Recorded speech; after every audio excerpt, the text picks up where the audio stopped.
fellow Americans.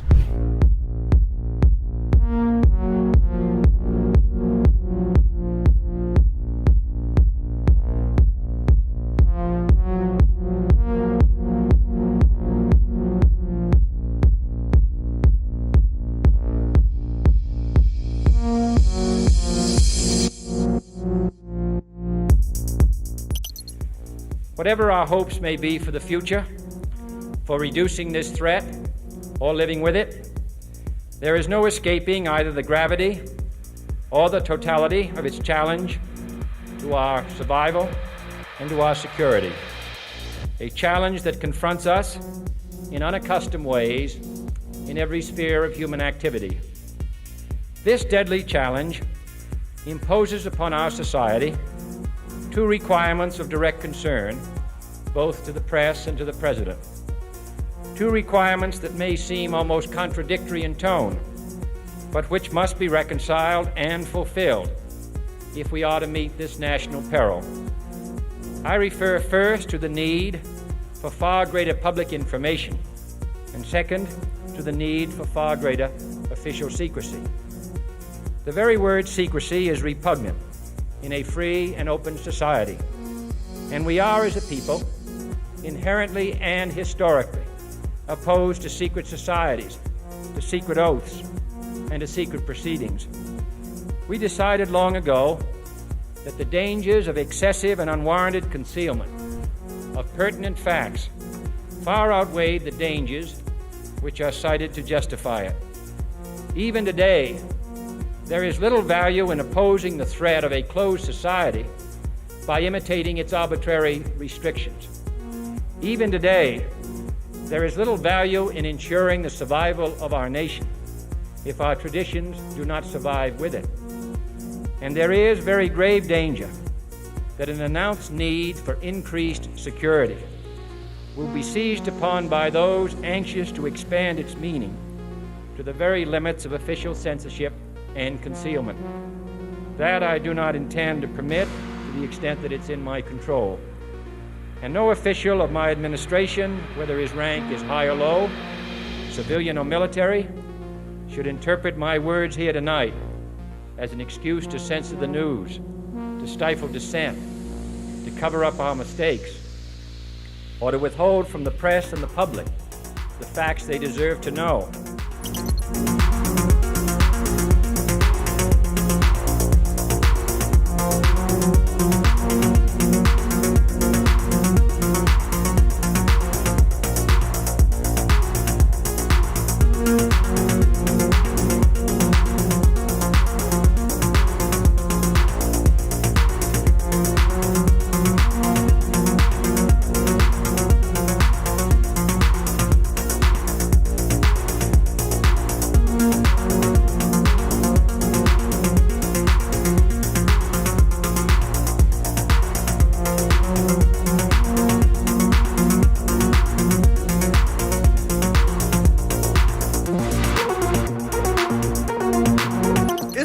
A functioning democracy?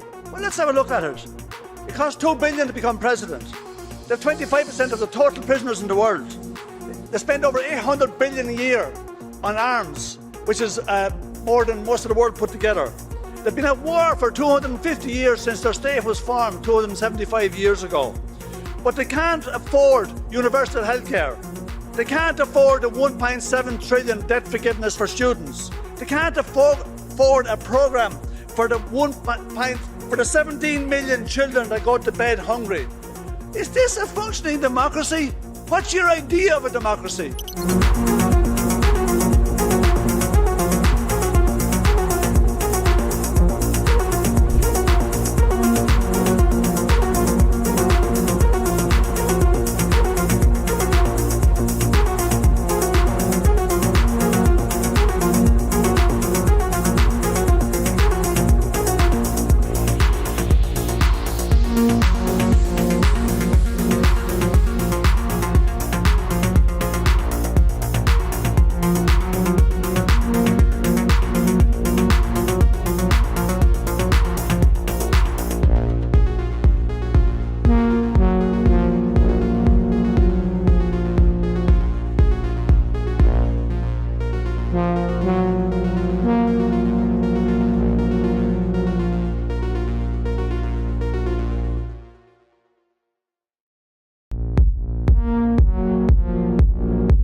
This is a bit of an aside, but in terms of how you think about problem sets, when I was a cadet, what's the cadet motto at West Point? You will not lie, cheat, or steal, or tolerate those who do. I was the CI director. We lied, we cheated, we stole. It was like we had entire training courses.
it would have been more appropriate for Mr. Trudeau, Prime Minister of Canada, to address this House according to Article 144, an article which was specifically designed to debate violations of human rights, democracy, and the rule of law, which is clearly the case with Mr.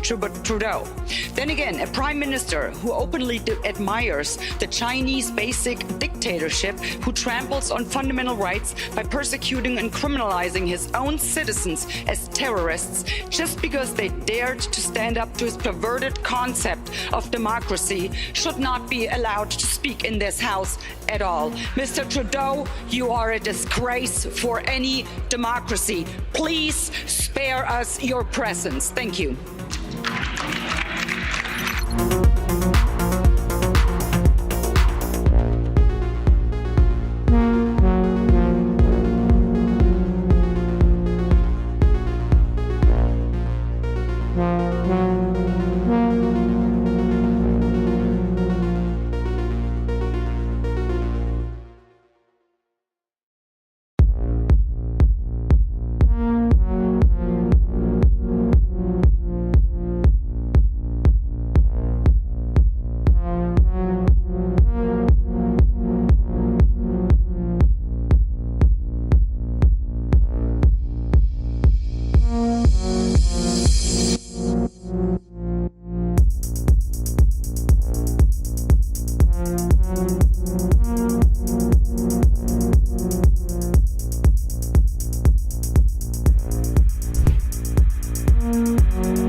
become involved when disinformation poses a threat to the security of our country.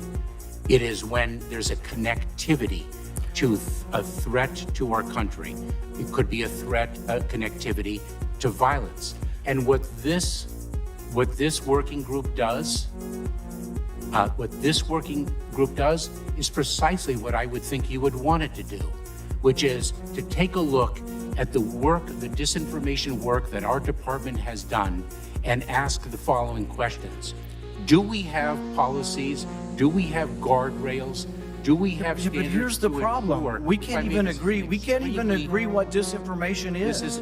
You can't even agree that it was disinformation, that the Russians fed information to the Steele dossier. If you can't agree to that, how are we ever going to come to an agreement on what is disinformation so you can police it on social media? Senator, I have 2 points, if I may finish. Number one, that what this office, what this working group does, because it's not an office, what this working group does is ensure that there are guardrails, definitions, standards to make sure that the free speech rights, the civil rights, civil liberties, and privacy rights of individuals. So do you think COVID disinformation threatens our national security? And number two, if I may, Senator, and number two, is it your proposition that when the cartels spread disinformation with respect to our immigration policies to try to lure vulnerable migrants to our border illegally? I think you've got no idea what disinformation is, and I don't think the government's capable of it. Do you know who the greatest propagator of disinformation in the history of the world is? The U.S. government. Are you familiar with McNamara, the Pentagon Papers? Are you familiar with George W. Bush and the weapons of mass destruction? Are you familiar with Iran-Contra? I mean, think of all the debates and disputes we've had over the last 50 years in our country. We work them out by debating them. We don't work them out by the government being the arbiter. I don't want you to guardrails. I want you to have nothing to do with speech. You think we can't determine, speech by traffickers is disinformation? You think the American people are so stupid they need you to tell them what the truth is? You can't even admit what the truth is with the Steele dossier. I don't trust government to figure out what the truth is. Government is largely disseminating disinformation.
Rationality belongs to the cool observers, but because of the stupidity of the average man, he follows not reason but faith, and the naive faith of the proletarian requires necessary illusion and emotionally potent oversimplifications, which have to be provided by mythmakers to keep the ordinary person on the right course.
Radical colleagues, but the answer to war is not more war, it's peace. And peace isn't delivered by the barrel of a gun, it's delivered by diplomacy, by dialogue. You can wish away your continent's history, but we share a continent with Russia. We will sit down with Russia.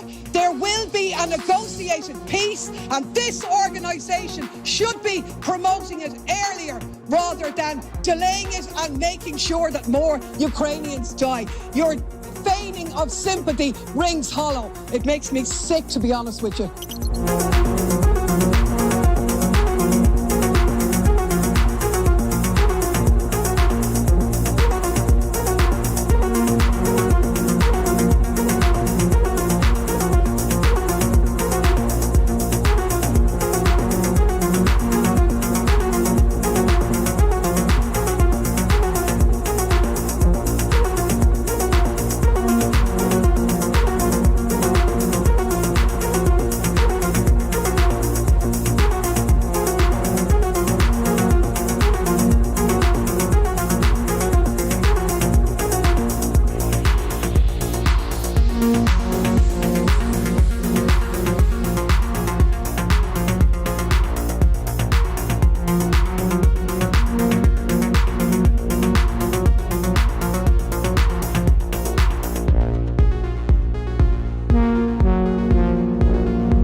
We had a good discussion on ensuring global energy security and adequate oil supplies to support global economic growth, and that will begin shortly. I'm doing all I can to increase the supply for the United States of America, which I expect to happen. The Saudis share that urgency, and based on our discussions today, I expect we'll see further steps in the coming weeks. Are you worried about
Well,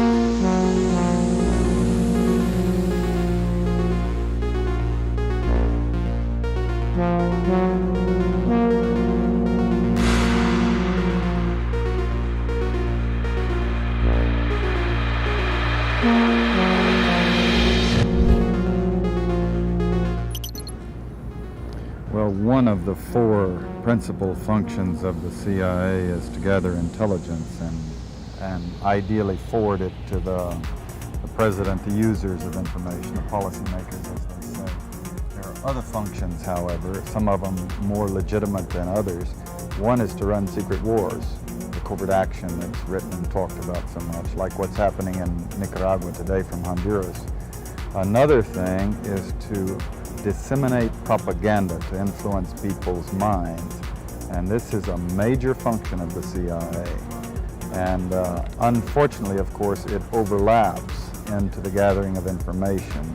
You have contact with a journalist, you will give him true stories, you'll get information from him, you'll also give him false stories. For example, in my war, the Angola war that I helped to manage, 1/3 of my staff was propaganda. Ironically, it's called covert action inside the CIA. Outside, that means the violent part. I had propagandists all over the world, principally in London, Kinshasa, and Zambia. We would take stories which we would write and put them in the Zambia Time, and then pull them out and send them to a journalist on our payroll in Europe. But his cover story, you see, would be that he'd gotten them from his stringer in Lusaka, who had gotten them from the Zambia Time. We had the complicity of the government of Zambia, Kenneth Kaunda, if you will, to put these false stories into his newspapers. But after that point, the journalists, Reuters and AFP, the management was not witting of it. Now, our contact man in Europe was, and we pumped just dozens of stories about Cuban atrocities, Cuban rapists. In one case, we had the Cuban rapists caught and tried by the Ovimbundu maidens who had been their victims, and then we ran photographs that made almost every newspaper in the country of the Cubans being executed by the Ovimbundu women who supposedly had been their victims. These were fake photos? Oh, absolutely. We didn't know of one single atrocity committed by the Cubans. It was pure, raw, false propaganda to create an illusion of communists, eating babies for breakfast and that sort of totally false propaganda.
I can no longer remain in today's Democratic Party that's under the complete control of an elitist cabal of warmongers who are driven by cowardly wokeness, who divide us by racializing every issue and stoking anti-white racism, who actively work to undermine our God-given freedoms that are enshrined in our Constitution, who are hostile to people of faith and spirituality, who demonize the police but protect criminals at the expense of law-abiding Americans, who believe in open borders, who weaponize the national security state to go after their political opponents, and above all, who are dragging us ever closer to nuclear war. Now, I believe in a government that's of the people, by the people, and for the people. Unfortunately, today's Democratic Party does not. Instead, it stands for a government that is of, by, and for the powerful elite. Now, I'm calling on my fellow common sense, independent-minded Democrats to join me in leaving the Democratic Party. If you can no longer stomach the direction that the so-called woke Democratic Party ideologues are taking our country, then I invite you to join me.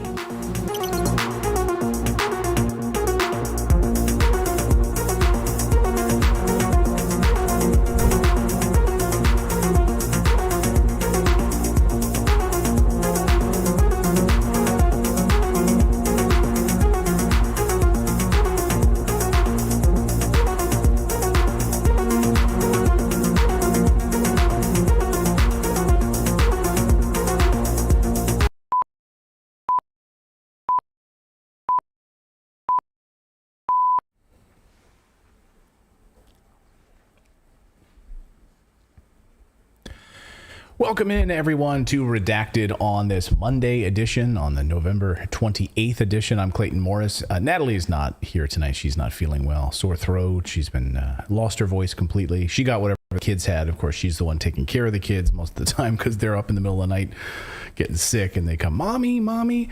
So somehow I've dodged this bullet. But anyway, I'm here. It's an all-male show. Philip is back from his Thanksgiving trip. He's running the show. David is in the booth as well. He'll be joining us. Grim is here. So it's an all-boys show on this Monday edition. So welcome back, boys. Good to see all of you guys. Good to see you as well. Good to see you guys. And so we've got a very busy show on this Monday because, boy, a lot happened since we last spoke. We're going to talk about where all the money is going in Ukraine, and it's not very good. Meanwhile, we're going to hear more about the amount of money that they continue to want to spend and send to Ukraine. So there's a whole big new budget, all plans to send even more billions into this dark black abyss that is Ukraine. We're also going to talk about the big protests over the past few days in China. What do we know about it, and how is the mainstream media sort of spinning this story? It's kind of amazing to watch, but you knew it. You knew the Western media would start to spin it a certain way as soon as we started to see these protests. So we're going to dive into what we know from sources on the ground. Plus, we're also going to just analyze at a high level how the media has been spinning this story. We're also going to talk about Peru, a country we haven't spoken much about, but there are a number of protests that may sound vaguely familiar to you.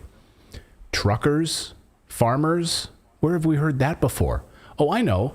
We've heard that in Canada, which is also another story we're going to be covering on the show, about the Canadian truckers. And what was the Biden administration's involvement in the Canadian trucker smackdown? Almost sounds like a WWE event. The Canadian trucker smackdown. But that's really what it was. But why was the Biden administration so closely involved in that? We learned that through some testimony. We're going to tell you just how deeply it went and what their goals were. Plus, Dr. Fauci might be not giving press conferences anymore, but he certainly is running his mouth, both in a lawsuit deposition and on national television. And some of the stuff that he's been saying is absolutely jaw-dropping. All of that and more on this Monday. If you're ready to get uncomfortable, then that means Redacted is ready to start right now.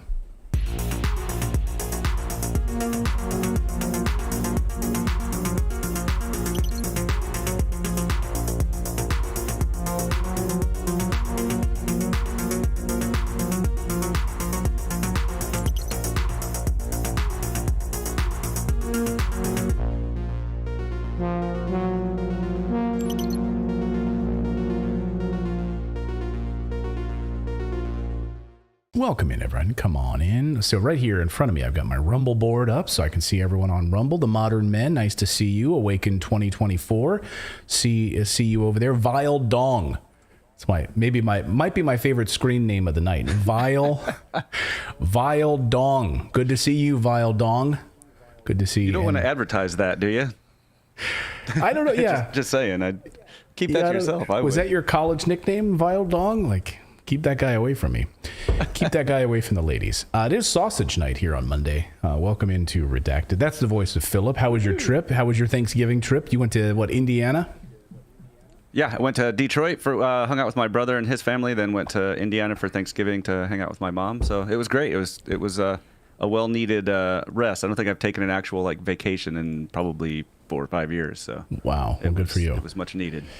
Good for you. And David is back, well rested. Hope you had some. Did you eat? Now he's on the carnivore diet, so he's just been eating straight up meat. Did you any turkey or no? It was a steak. You had a steak on Thanksgiving. Well, so I did. I had a steak and bacon on Thanksgiving Day, and some eggs. And then for my turkey, I went to Costco and found out it's $4.60 some cents a gallon for gas. At Costco, it's $3.79, and I'm a member, and I had no idea. So I got gas, and I got one of their rotisserie chickens, and that was I'm kind of nibbling on that still.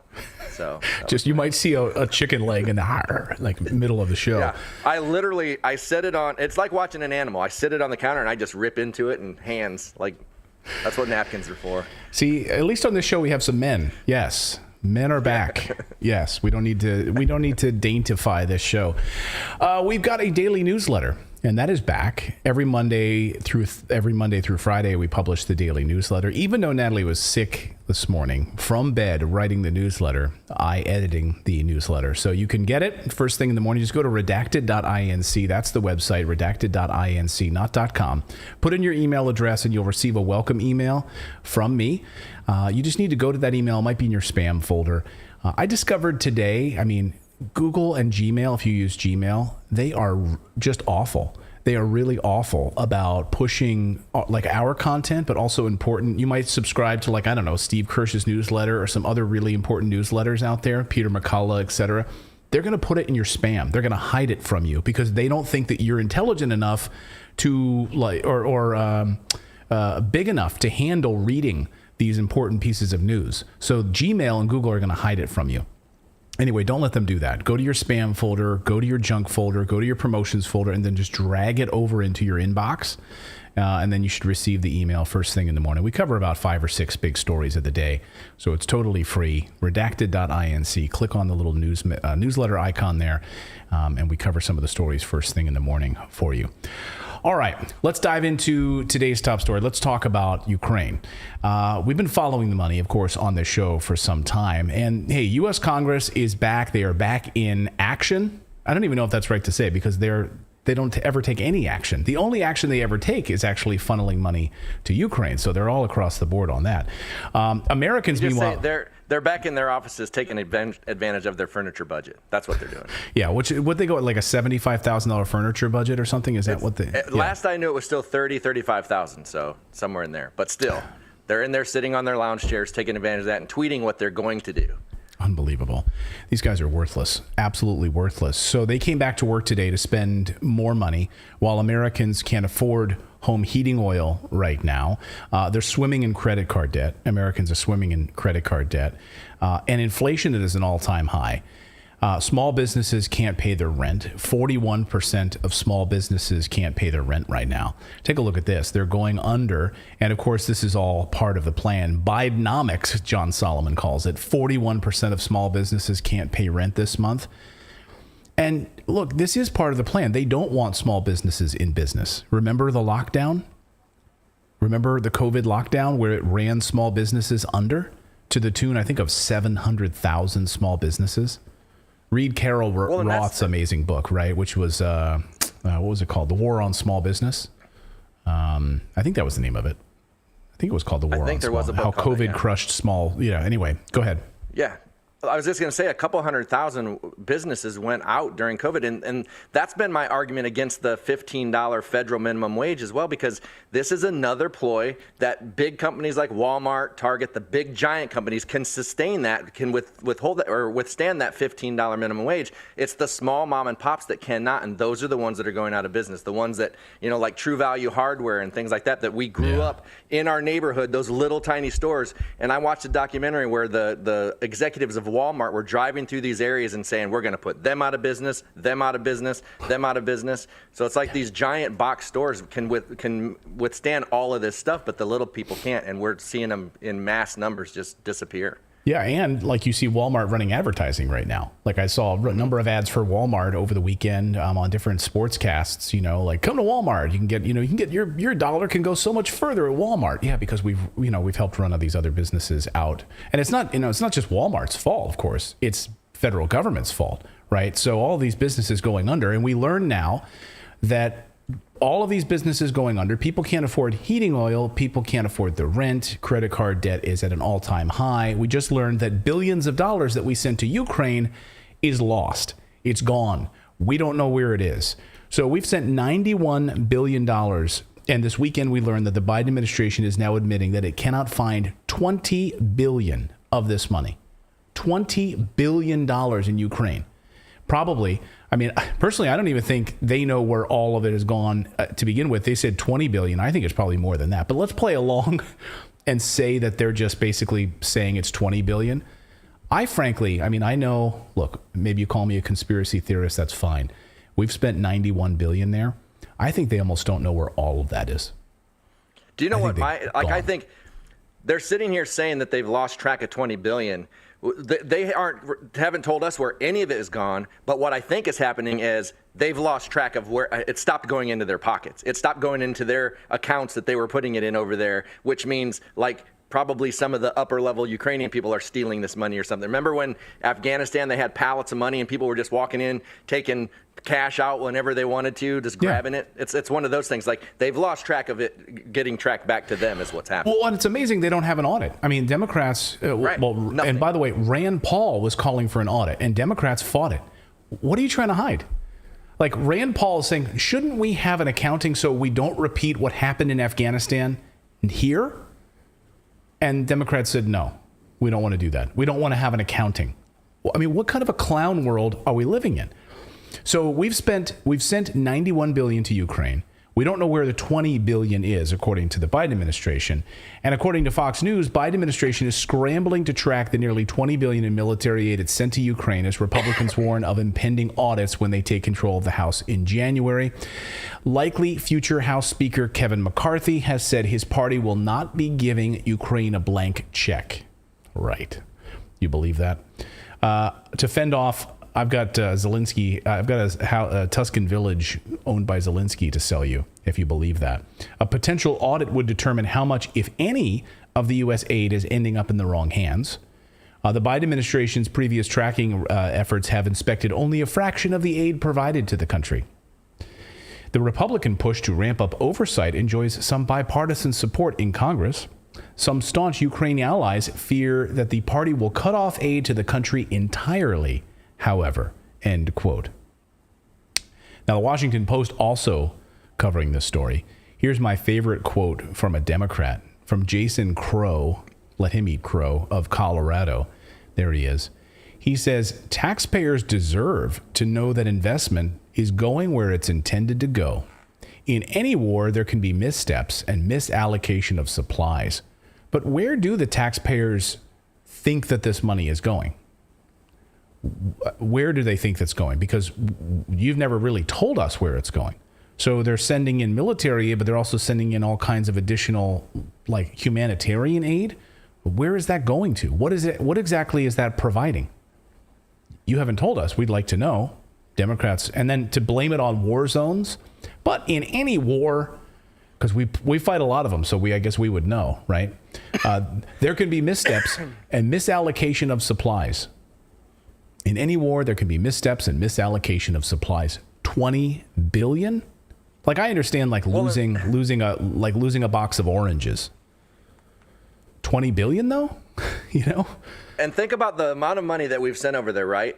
If we're sending that over there for them to defend themselves from Russia, shouldn't there be like missiles and all this stuff going off every single day? Like, wouldn't we have video of this mass like preemptive attack or defense attacks or anything like that, rather than these little, things that they do where missiles land in Poland or whatever? Like, you would think you would see some kind of something happening with all that money. Like, here are all of the U.S. tax dollar tanks that just arrived. Here are all the Stinger missiles that just arrived. Here's all of the Javelins that just arrived. Here's pallets of this. And I mean, we saw a lot of that in Iraq, right? Here are all the care packages that you're sending, right? They've just arrived here by aircraft. Like, here they are being unloaded and being transported and given out to the soldiers. And so we are fully capable. We are fully capable of documenting this stuff.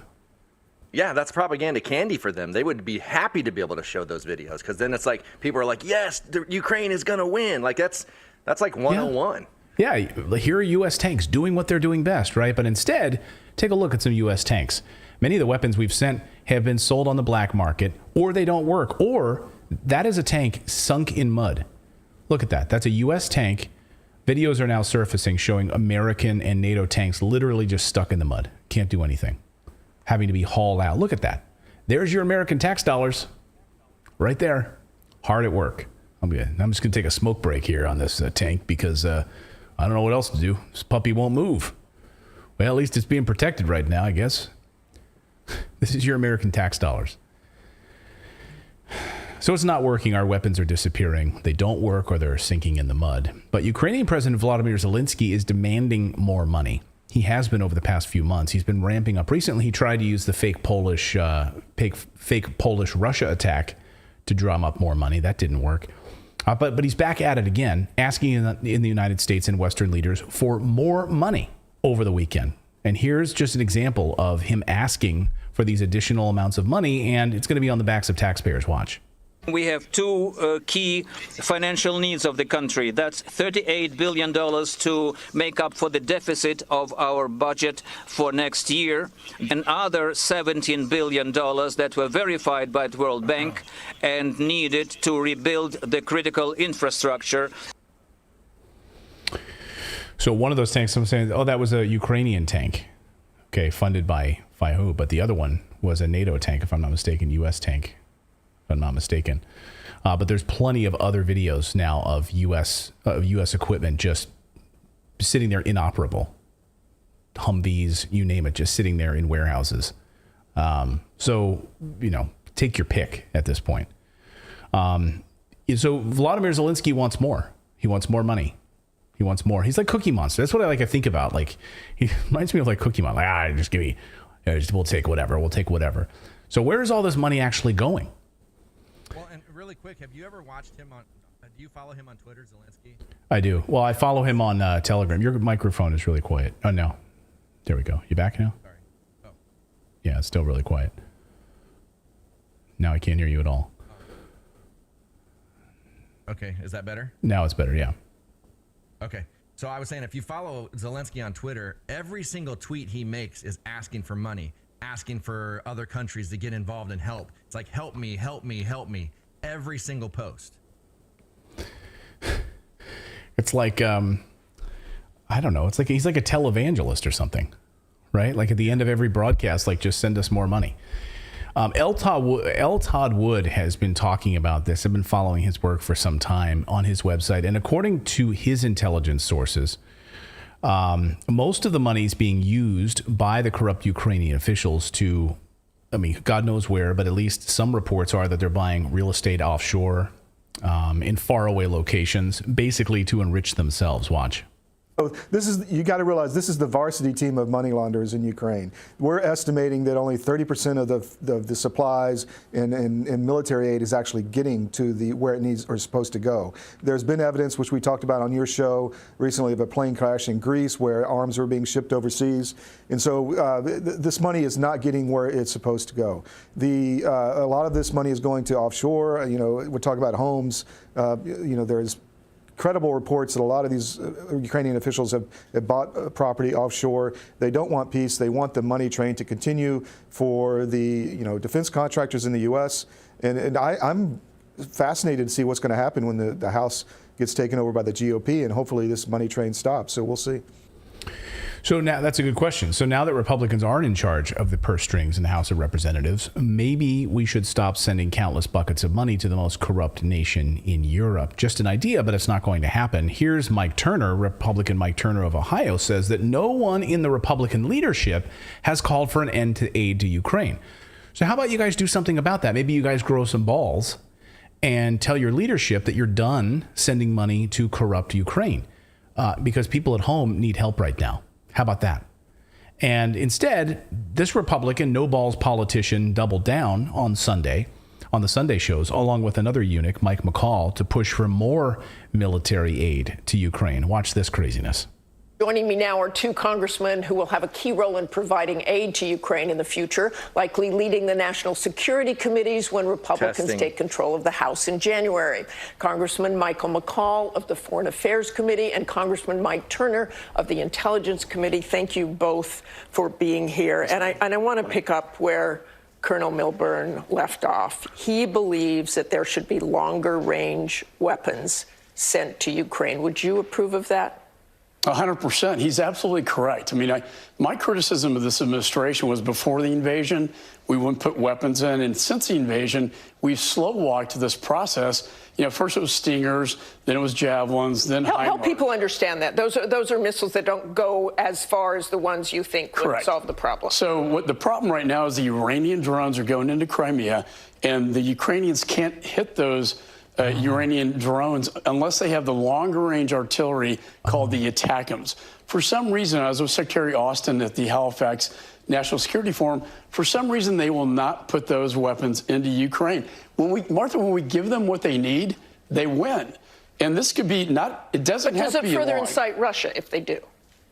Well, Crimea is not part of Russia under international law. So if it can hit into Crimea, I think that's fair game. I think the problem is they don't want to be provocative, and we give them what they need. They win. If we don't, it's going to be a long, protracted war. Yeah, the Biden administration doesn't want to be provocative. They've sent $91 billion. So you mean to tell me that the Biden administration has been slow walking this? I mean, it's laughable. So the criticism is from Biden that Biden didn't do enough? They've been in lockstep the whole time on this. They've been simpatico. There's been just few voices like Marjorie Taylor Greene, just like a few people that have been saying no more money to this corrupt guy. They've all been in. So you have these Republicans doubling down on these Sunday shows saying once again, no, we're here. So guys, I don't care. I mean, I'm not a member of either party. I think they're both corrupt. And here's an example of it. You're watching it right on television. Oh, they can't hit targets in Crimea. So now that's the game. We're going to take back Crimea in 2023, because I'm sure you heard reports of that floating around this in the past 24 hours. So McCall, who will likely head the Foreign Relations Affairs Committee in next Congress, also called for the Biden administration to send longer range weapons to Kiev. He says, we need these longer range weapons. The Biden administration needs to pull the governor off of this and give them the heavy weapons now. So start cranking up the cash and get it out there so that the U.S. is ready to tune billions of more dollars and break previous records that we've been sending. I mean, when will this craziness stop? It's time. I mean, this is unbelievable. And as Jerwasam in the chat and a Rumble chat says, both sides play good cop, bad cop. It's insane. Yes, they do. That's a very astute comment on our Rumble chat, because they both want the same thing, right? And that's good cop, bad cop. They both want the same thing, which is the military-industrial complex to be enriched, right? They want an extension of NATO. They want to show world power and continue the U.S. hegemony around the U.S. dollar. And so both parties want that, and they're going to do it with military might. So they can kind of play good cop, bad cop back and forth. I love that. When we used to cover the stimulus checks, like we would see how they fought tooth and nail to send us money. Like it was always, we can't. There's a reason we can't. There's a reason we can't.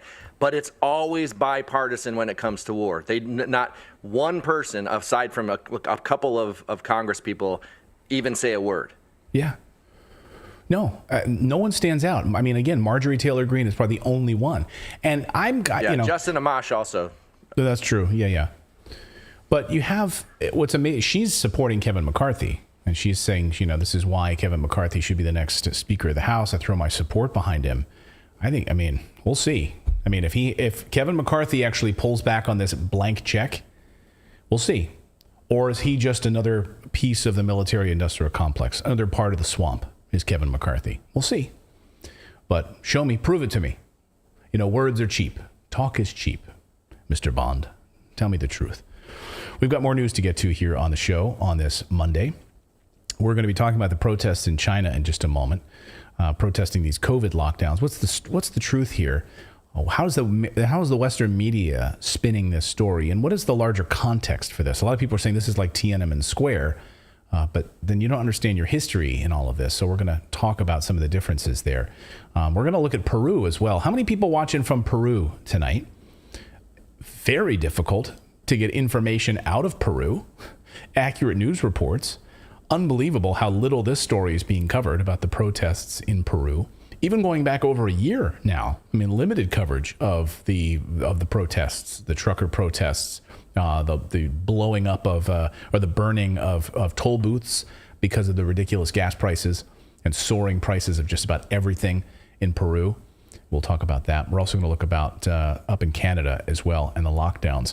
But first, we're talking about money to help people right now. You did the tough thing during COVID.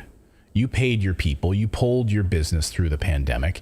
And now doing the tough thing could qualify you for up to $26,000 per employee when you go to covidtaxrelief.org. These are government funds. They're available to reward companies with 2 or more employees who stayed open during COVID. This is not a loan, and you don't have to pay it back. The program is complicated, but nobody knows more about it than CPAs and tax experts over at covidtaxrelief.org. You pay nothing up front. They'll do all the work, and they'll share a percentage of the cash that they get with you. Businesses of all types, including nonprofits and churches, can qualify, including those who took PPP loans, even if you had increases in sales. You did the tough thing for your employees during COVID. Let covidtaxrelief.org help you get up to $26,000 per employee. Visit covidtaxrelief.org. That's covidtaxrelief.org, covidtaxrelief.org. Instead of sending that money to Ukraine, maybe you could actually get some of it for your business. Since that COVID tax money has just been sitting there, rather it go to you guys and your small businesses than these corrupt politicians and their shady deals. How about that? There's an idea for you. Talking about shadiness, let's talk about what's going on in China. China is protesting COVID lockdowns. The people of China are, and it's massive, over basically 12 different regions as of this afternoon from what we can tell. And the mainstream media is comparing this to the Tiananmen Square protests in 1989. They're saying that this is historic, that it's an indication of the downfall of the government of China. But is it? This is the way the Western media is portraying it. Just go to the front page of Drudge today. Go to CNN.com. Go to any of the Western media coverage and you'll see that, right? Let's take a pause and take a look at what is actually happening here. Those of us who went through the harsh lockdowns, we can sympathize up to a point. In Europe, we had very strict guidelines, but we were let out. Imagine if you saw no end in sight to that. I can't. Like if you were like, they just were like, no, there's no date in the future when you guys are going to be let out. Like we don't even have a date. Oh, and then when we do, which we thought was going to be last week or 10 days ago, then we pull it back and we actually make it stricter on you. That's like feeling like you're in some sort of a prison or some sort of a concentration camp being held against your will. And you think you hear like Allied bombers. You're like, did I hear that? Did I really hear that? And then you come to find out, no, you didn't. No, that wasn't an Allied bomber at all. And that there is no hope. That's kind of what this is right now. It's too hard on the human psyche. I spoke to a source in China today who's been under constant lockdown. And this source told me how angry this person is. Won't name names. And really, really upsetting to the point where you can't even go to the hospital or doctor for anything, if you are in these lockdown modes. Unbelievable.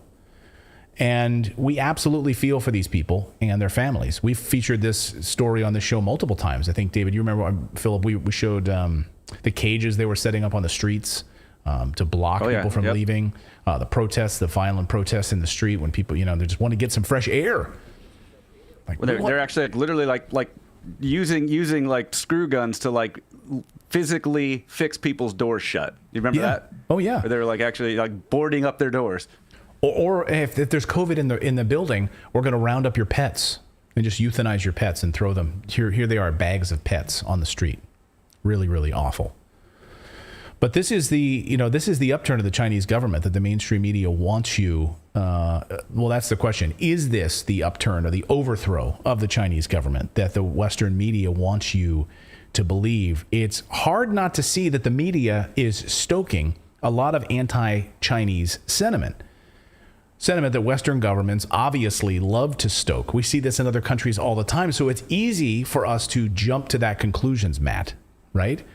Oh, these are all just paid U.S. actors, right? That's sort of the idea. Here are some of the headlines from the Western media. From the Financial Times, Xi Jinping faces stiffest challenge to rule as COVID outrage sparks mass protests. These people holding up, see those white papers he's holding? What they're doing is they're holding up white papers in protest using the glow of their cell phone like a lantern.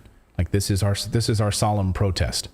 Here's the BBC. Protesters openly urge President Xi to resign over China COVID curbs. Yeah, that's going to happen. The Financial Times calls this the largest threat against the government since the 1989 Tiananmen Square protests. Protesters are calling for the resignation of President Xi Jinping, who's just begun his third term. Here is how CNN's Selena Wang explains this. Listen.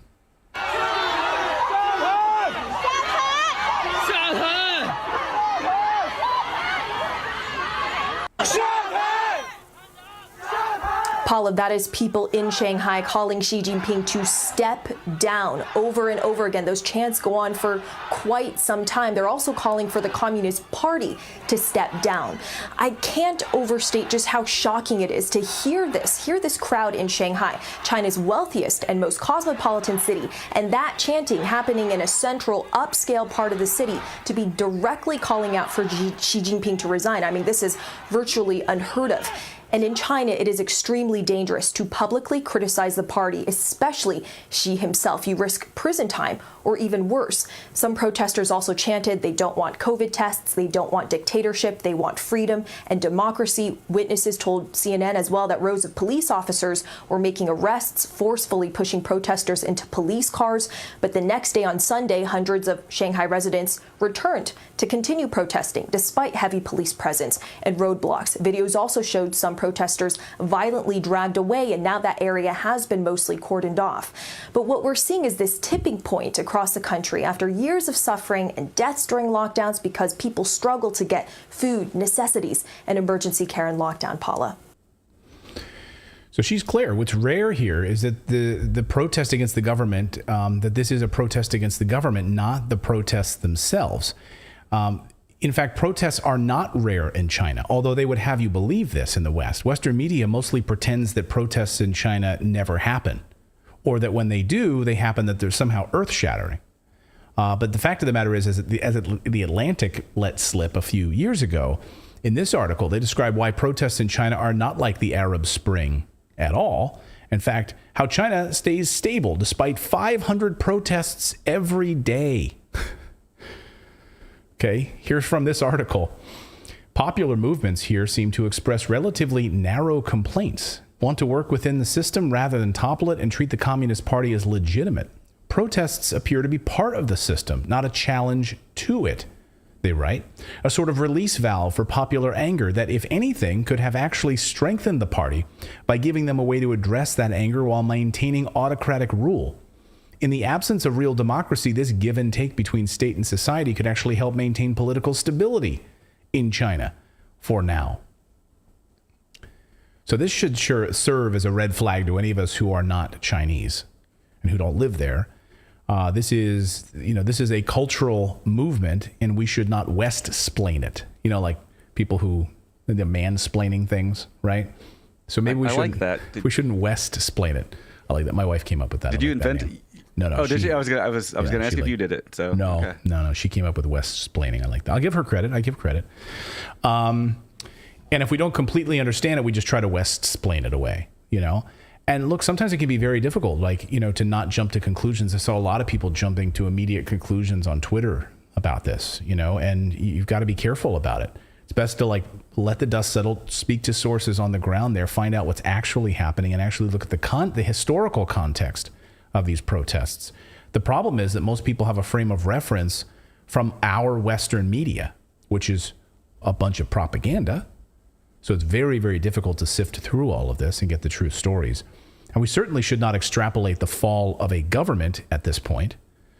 At this point, as this user put it on Twitter, Robert Barrick says, every single country with lockdowns has had public protests. Only the U.S.-funded China hate lobby and their brainwashed drones like squealer Drew Pavio are saying China protests signal the downfall of government. Victoria's didn't bring down Dan Andrews. So in the West, the media is exclaiming that the Chinese are finally standing up to police. In fact, that is not uncommon. They do stand up to police, as we showed you in videos from a year ago on this channel. Arnaud Bertrand is a Westerner who lives in China. This was his impression as a Westerner living in China when he first moved to China years ago. He said, that was one of my biggest surprises when first living in China. Seeing people shout at the police, surprisingly common. I was like, wait, don't these people just disappear? Once in Tianjin, I even heard a policeman tell a woman, if you bite the police again, you'll get arrested. Try doing that in America. Bite a police officer. Oh, yeah, you'd be tackled by like 8 of them in a second. Right. We'll call for backup. Clips unloaded. You get shot doing that. Yeah. If you do that, if you bite the police officer, ma'am, you're gonna get arrested. What is rare about these protests is that they are erupting all over China, and that they stemmed from a horrific event of an apartment fire that killed 10 people who were trapped inside during these lockdowns. They weren't allowed to leave. This highlights what people are so afraid of, being unsafe and confined with nowhere to go. And as Philip pointed out, like literally putting a plywood drilled into the doors to keep you from leaving. Contrary to what Westerners think, the Chinese government often does give in and actually listens to protests, surprisingly. Here's an example. Coronavirus in China cites cities ease some rules, ban blocking of exits amid protests and surge in cases. The government will ease some restrictions and look into ordinances regarding blocking fire exits. In fact, this is what many of them were protesting for in the first place. Stop blocking the fire exits.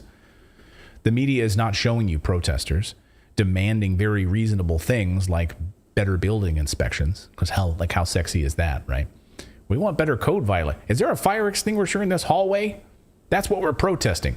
Oh, you're not protesting the overthrow of Xi Jinping? Now, then turn the cameras off, John. Like, we want to find something more sensational to report. Or an end date to lockdowns. Like, that's what they're protesting. They just want to know the end date of these lockdowns. They want to have a frame of reference. As one source told me today, they were under the impression that these restrictions were easing, and they got very excited. We saw the response in the Hong Kong Stock Exchange, right? It was jubilant like a week and a half ago. And then the lockdowns came back because of a spike in cases. And now those restrictions have disappeared, or went back in place, and the easing has gone away. I think this is something we Westerners have to be careful of. Said nicely by this user on Twitter, Sebastian Olsen GBD, says, real protests usually are about a particular issue, inadequate healthcare, end of subsidies, and so on. We hate the government. We want this person in charge instead, is a Western infantile view of what politics is all about. Arnaud Bertrand says, bullseye. So could it be, and we Westerners are asking this question, that the protests are not a government overthrow, but a demand for a different sort of living conditions, because this is the way the conversation is had between Chinese people and the Chinese government? Another American living in China posted this photo. And you can see in this photo, this is Mao Zedong. Why? Because he is a symbol of the founding of China, what they believe China should represent to serve the people, the People's Republic of China, which may mean that we should not boil down these protests to what the West thinks or a government overthrow is, but rather a justified uprising against a zero COVID policy that people should no longer have to live with. when they see the rest of the world. And we are remiss if we don't also point out the hypocrisy here. Here's Justin Trudeau. I love this funny post. This is a satire post from Justin Trudeau's Ego Twitter account, which is one of my new favorite Twitter accounts, by the way. We're coordinating with the CBC here in Canada to determine how to report on the China uprising. My government is committed to painting them as righteous protesters and nothing like the Freedom Convoy truckers that we imprisoned. Anyone who draws comparisons will be reported to the RCMP trampling unit. Right? I mean, it's funny because it's true, right? Like, okay, so if China does it, then they are noble, righteous protesters. If they do it in Canada, then they're white supremacists who want to topple Canada, right? So you get the irony here. It's a joke account, but clearly points out the narrative that Canadian protesters were wrong and terrorists and white supremacists who posed no threat to the Trudeau administration whatsoever. But in China, boy, another story altogether, right? And we present this not to minimize the actions of anyone protesting at all. Not by a long shot. We agree with them. We do not agree with lockdowns. We are vehemently anti-COVID mandate policy on this show. Zero COVID policy is total garbage, as we've called out from the very beginning. It was never going to work, right? No amount of masks, no amount of rounding up and euthanizing their pets, no amount of putting cages out on the streets, no amount of using the little testers and the PCP tests and all of that garbage with any of that. It's not going to work. It's not going to work. It never was going to work. But we also don't want to speak for these people in China and come to some sort of hateful conclusion about their government either. That's one thing we need to be careful of. But the Western media doesn't care about that last part. They love to jump right to conclusions. And I even saw comments yesterday in my feed were like, but what about all the genocide of the Uyghur population? I'm like, boy, we have covered this story and we have debunked that extensively here on the show. So just go and seek those videos out if you want some further context for how that is total garbage and has been vehemently debunked by a number of journalists now. Even the United Nations themselves put up that phony report because they couldn't find any evidence of it. So, yeah, that's the very latest in China. It's just been a crazy 24 hours, I would say in China. So if anyone's watching from China right now, let us know what you're facing if you're able to speak out about it. We see a bunch of people. Thank you. MC Shatango says, Mr. Morris nailing it. I think it's just important. I think this story is important. It's not about me. I think, it's about making sure that we don't jump to conclusions on these types of stories. It's so easy to do now where you've got 24-hour news run by propagandists who are extensions of the intelligence state who just feed these propaganda machines. I mean, we've shown you on the show the cozy relationship, right, between the intelligence state and these broadcast networks, where they have members of the FBI and CIA and whatever. They're on the staff now. Former FBI, former CIA, former general is on our. We're going to check in with him now. They're all feeding them garbage from the intelligence state, from the deep state, and they run with it on their air. And so it's very easy for us to be like drones and just like regurgitate this stuff. And we've lost a vetting process. There used to be a vetting process. Like, it was like you did not put out a story unless you vetted it, your sources and everything. And now it's just like it's the first to get it out there. That's what matters the most. And then we'll vet it later. And then we'll decide, is it something we want to cover up? Do we actually want to admit we were wrong? Just admit we were wrong, but put it on page 7 at the bottom of the blog and admit it. But other than that, let's just move on. Yeah, and then the problem is, of course, it's like, then people don't pay attention to that at all. They don't pay attention to the page 7 stuff and the follow-up. All they remember is the first story, right? All they remember is that first news story where everyone, the Associated Press told the world that Russia just attacked Poland, right? No. Oh, what? That didn't happen? Okay. Well, the thing is, that's actually a tactic. That is actually a CIA tactic. Because you get it out there, enough people believe it, then you can retract it. Then that saves you for if it becomes a legal issue. Oh, you guys, it's a legal issue. Now we're going to sue you. Oh, no, we admitted it was wrong right here. See? Well, yeah, and as Dr. Shiva pointed out, as we talked to him on our show, and he uncovered the belly of the beast, and he pointed out that it's a how's he describe it? What was the name of it? It's Hangout. A hangout. Thank you. Right, or limited hangout, right? Where you release just a piece of the story. You just release a limited hangout. You hang out a little piece of the story, right? And it distracts people from the larger story that is over here. But you give people enough, they're like, okay, and then they move on. And then they don't want to hear the bigger beast of the story. So you give them a limited hangout. That's how this whole thing works. And it's not fake. It's actually in their handbook. They teach you how to do that. That's exactly how they do it. So we've got more news to get to. We're going to talk about the Peruvian truckers in a second. We're going to talk about the protests and the farmers, of course, in Peru as well. It's all tied together. And the Canadian truckers. Big update on that story we've been following for many, many months since the trucker convoy lockdown. Hello to all of our Canadian viewers. Nice to see all of you. Much love to all of you living under a dictator up there in Canada. And we're going to look at also Dr. Fauci coming back and having to go in front of a deposition. And this lawsuit, this deposition, holy smokes, some unbelievable news we got out of this deposition we're going to bring to you in a moment. Let's talk about the Peruvian truckers, farmers, truckers in Peru protesting all over the country, and and regular citizens too. They don't have to be a part of this, but they are because they don't have food and prices are skyrocketing. They see in Peru draconian government overreach, regulations, price hikes that are killing people, essentially. First, it was in Canada. Then it was New Zealand, Netherlands, Sri Lanka. The list is getting very, very long for this kind of government overreach. Peru has been protesting since, last year, but into this spring, we saw things get really crazy over skyrocketing fuel costs, protesters burning toll booths, blocked off traffic with burning car tires. But now it's spreading.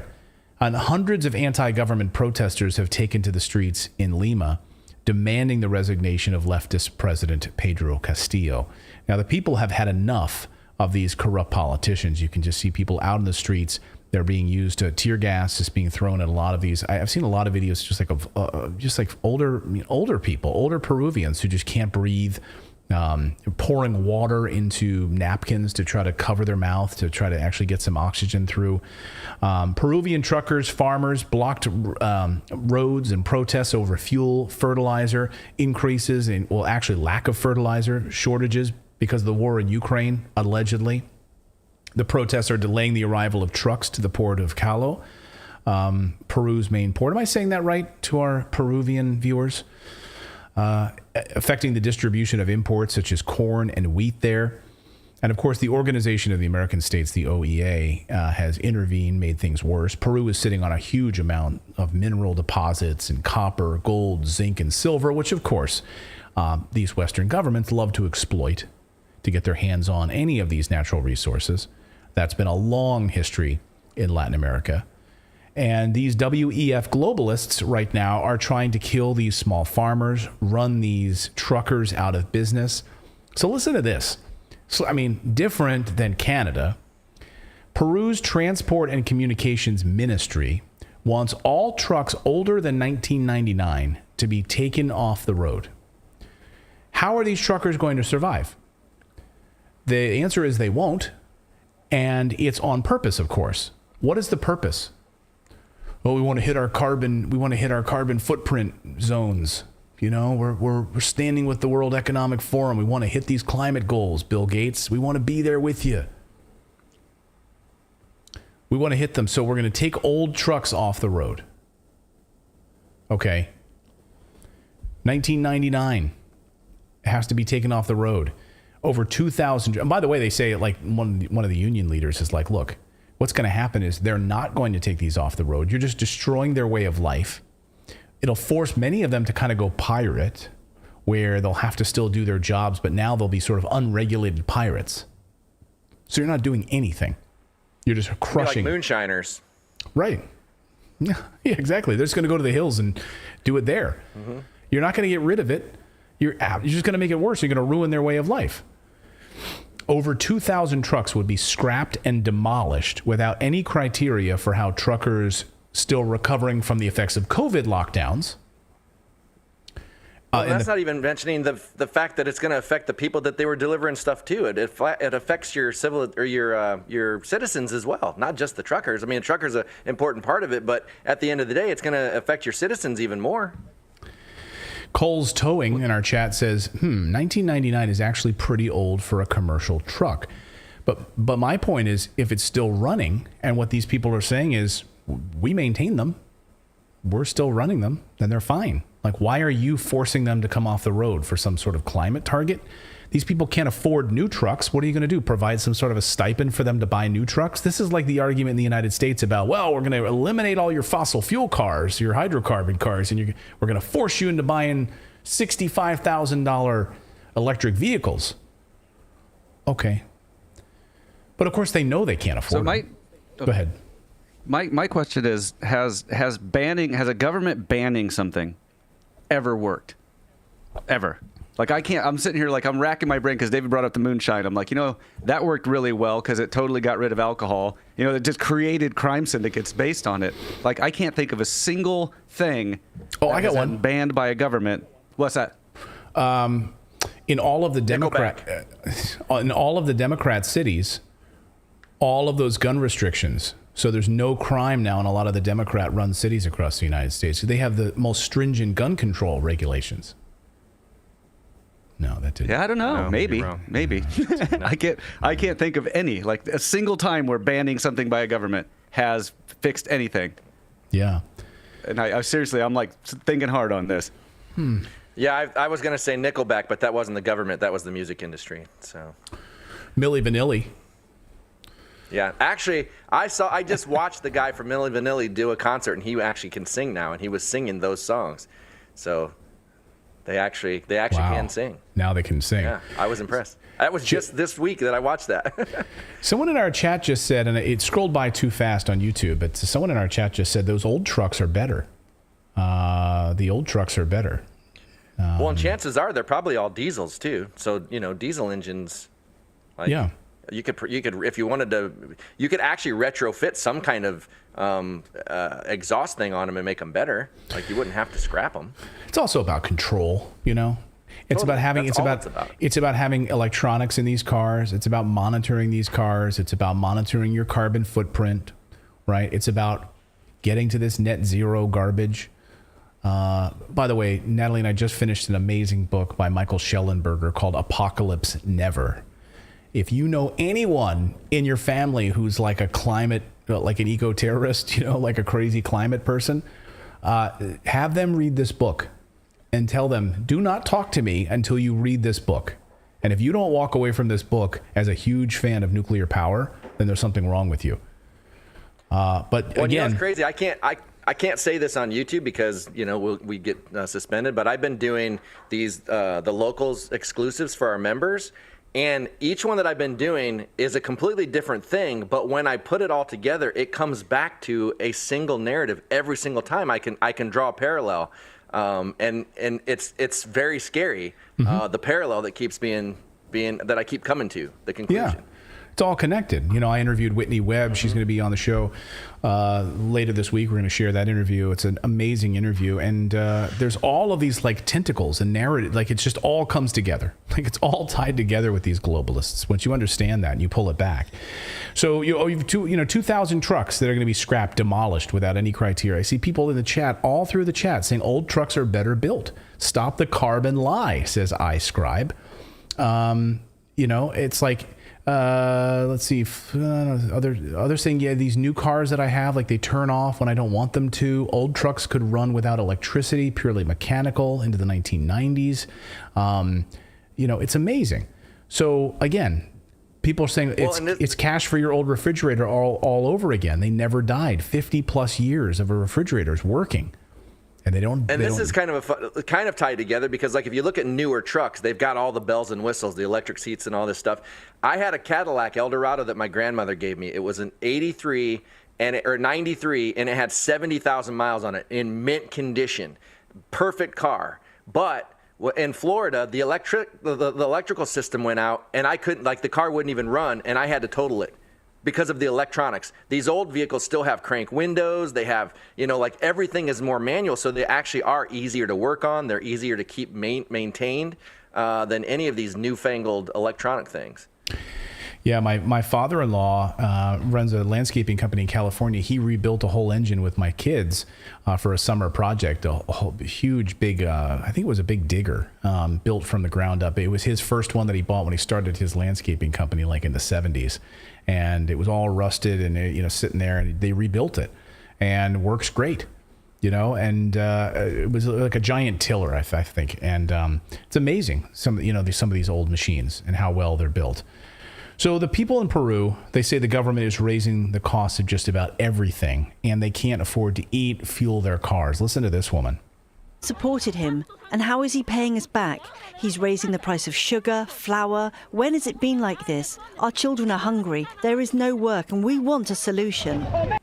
Yeah, they want Castillo out of there, the leftist president. Send him back home, they say. Listen to this woman. The president has forgotten the poor people. Everything is expensive. He should put on his pants and govern well. If not, he should go back to his hometown. Put on his pants. I like that. Put on his pants. And instead of creating alternative means to get fertilizers, Peruvian farmers are facing food crisis. So the government started importing bird poop, going back to guana, bird poop to help. But of course, that's not working. So the worldwide fertilizer shortage. And the way the way these newspapers play it, they're like, oh, they're going back to their, it's a good old times, where it's way more inconvenient. So, and of course, Peruvian farmers know that and staged 14 roadblocks on Thursday as part of an ongoing protest over these high gas prices and fertilizer shortages.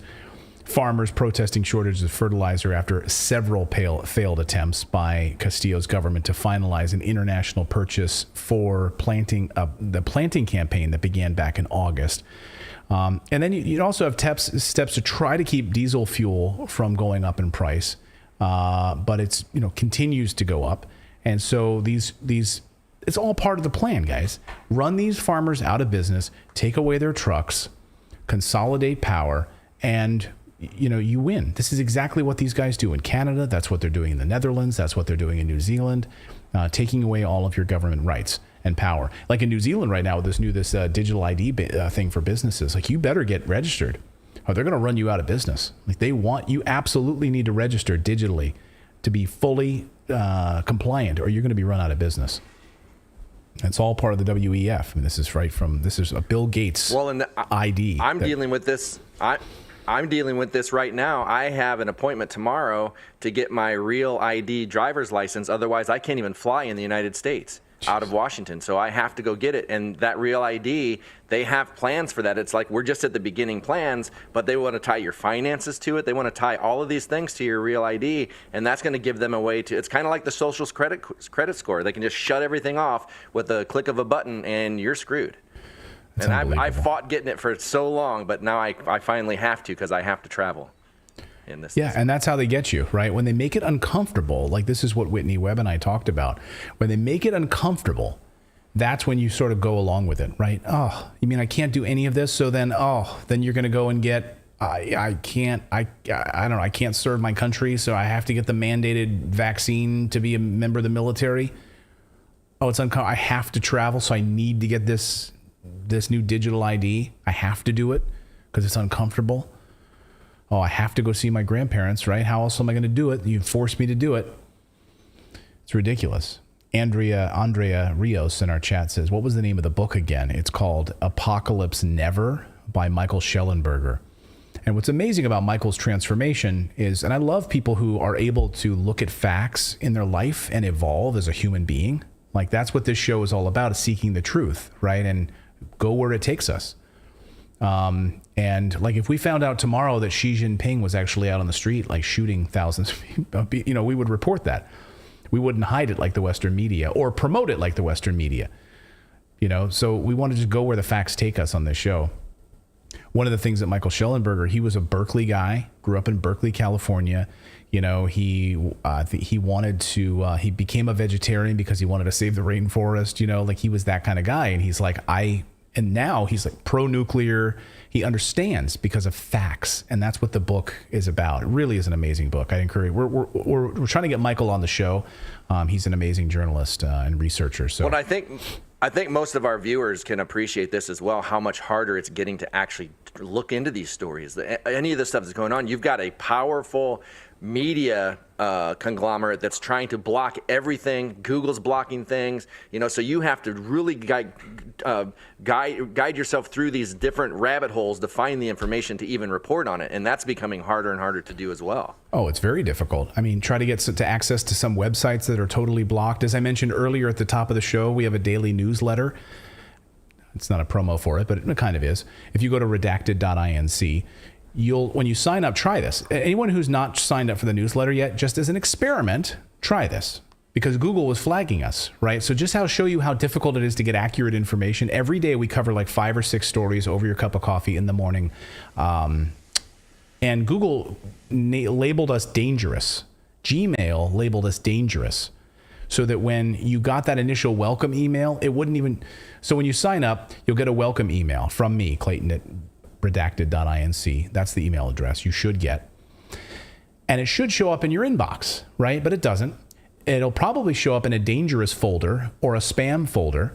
And Google may even put a flag on it with a little announcement, a notification that says, we've deemed this to be dangerous. Like, who gives you the right to tell them that my newsletter, where we're covering China protests, we're covering what's going on in Peru, we're covering government uprisings, you get to tell readers of our newsletter that it's dangerous? It's unbelievable to me. So just how difficult it is. So I'm just curious, anyone signs up, let me know, hit me a response to where did it wind up? Did it wind up in your inbox? Did it wind up in your spam folder? Or did they label it dangerous? Please let us know. And also, Google has said over and over and over again that they do not actually look at the contents of your email, but that proves this wrong. Wink, wink, nudge, nudge. Know what I mean? Know what I mean? It's not right. Well, People say, yeah. Go ahead, Phil. My younger brother just told me yesterday that he was watching some of the episodes from Redacted, and the YouTube app kicked him out. So then when he went to go back and finish the video, it wasn't in his watch history because he had been unsubscribed. Just like that, while he was watching the video, it just booted him and then unsubscribed him. I've heard this from a lot of people. I've heard this from people like, I subscribed to Redacted and I was subscribed, and then I go in and it's totally unsubscribed, and then I don't see your videos and I have to dig for it. They do this on purpose. Somebody told me they were watching a Redacted video. They were about halfway through, and all of a sudden it redirected them to a mainstream media thing, to a video, like in midway. And I was like, I've never seen that happen. But they said it happened. They were right in mid-show. That's why we love Rumble. That's why we love Rumble so much. I mean, we want Rumble to be as big as it possibly can. We've got about 6,000 people watching us right now on Rumble. So hello to all of our Rumble users. If you're on YouTube right now, we love our audience on YouTube, and we've been thankful for the platform that we've had here. But I'm telling you, we need to, like, the censorship that takes place is awful. And so we want Rumble to grow. We need it to grow. So please set up a separate account, just at least for free. It's a totally free account at Rumble. Just go to rumble.com/redacted. Okay, that's our channel on Rumble. We're streaming there simultaneously with YouTube. It's censorship free. They do not censor speech on Rumble. So please, please, please set up a separate account. Again, we and try it out. You know, we stream on YouTube and Rumble simultaneously. So if you like it, come on and join our Rumblers over here and say hello to all of them. I'm seeing people in Rumble are saying that happened to them too, in the middle of somebody said it happened watching Crowder. So yeah, I guess it's happened to more than one person. Yeah. Click the like button, everyone. Subscribe to the channel. I don't care where you subscribe. At least we're out there, and we do that. We're going to get to more news here in a moment, but time for you to get some free money and some stocks right now. So our friends over at Moo are a NASDAQ company. They are regulated by the SEC in the United States. 10 years ago, they were founded, and they're celebrating their 10th anniversary right now. And they're giving away a $10 bonus to anyone that signs up right now, plus 15 free stocks. You can get up to 15 free stocks valued at up to $30,000. Now, how you get those stocks is easy. You open the account, you get a few free stocks. And then if you make your initial deposit in the account, you get up to 15 free stocks. And you might not get 30,000, but they're going to give you like on a range, sort of like spin the wheel. One of your stocks might be $1,000, one might be $500, one might be $3. It kind of depends on how it all shakes out in the end. You might get an Apple stock, you might get different, they just kind of do them at random. But the point is, it's free. And so when you sign up, you make your initial deposit, you don't even have to do anything. Don't even touch the account. Just keep the account open as this market craziness happens, right? And just let those stocks grow in value. And then a year from now, if you want to sell them, great. You can sell them for cash, and then you've got that cash in your account, and you can transfer it back to your checking account and use it however you want. Or you can start using this platform and learn. They've got great education tools on here to learn how to trade, to start investing in commodities like I do, start investing in gold producers and silver producers and oil companies and people that are pulling these minerals out of the ground, and start to really diversify. Build a portfolio of like 60 different stocks. Put like $10 in each one, and start, and then maybe buying into one of those stocks every few weeks, adding a little bit more, and start building that portfolio as you get a little bit more, intelligent about how this process works. But again, the bottom line is you can open the account for free and get some free stocks. And they're celebrating their 10th anniversary. They've been a big supporter of our show now for like a year and a half. So our thanks to Moomoo. They're a huge company, $6 billion company. They've got 18 million users. So go check them out. And you'll get this bonus when you use that link on the screen, redacted.inc/Moomoo. Redacted.inc/Moomoo. Check them out today. So welcome to all of you on this Monday. Hope you're doing well. People wondering where Natalie is tonight. She's not feeling well. She lost her voice like over the weekend. So she would always lean to me then when we had to like yell at the kids about something. She's like, can you tell them to go do this? Can you tell them to go do this thing? I'm like, yes, you guys go and do this thing that mommy wants me to tell you to go and do. So now I'm the enforcer. I'm the enforcer for, Oh, Alabama Knight in our chat over on Rumble says he signed up, he or she, Alabama, signed up for the email, and it came right in fast, no problems. Ooh, maybe the tide is turning on Gmail. Way to go. Are you using Gmail? And somebody in Germany asked if they can use Moomoo over there. Yeah, when you use that link, because Moomoo apologized because a couple of months ago we had users all over the world trying to, like, they would go to that link and it would say, oh, we're not available in your country or something else. Now Moomoo took the time and they actually built something for everyone, depending on what country you're in, based on where you are. It should help you set up your account based on where you are. Like they have a special thing for Australian users, and every country has its different regulations. So they have to deal with all of that. Try that. Have her try hydrogen peroxide in her ears. Yeah, she might have an earache. She might have I don't know. She always gets earaches and ear infections. So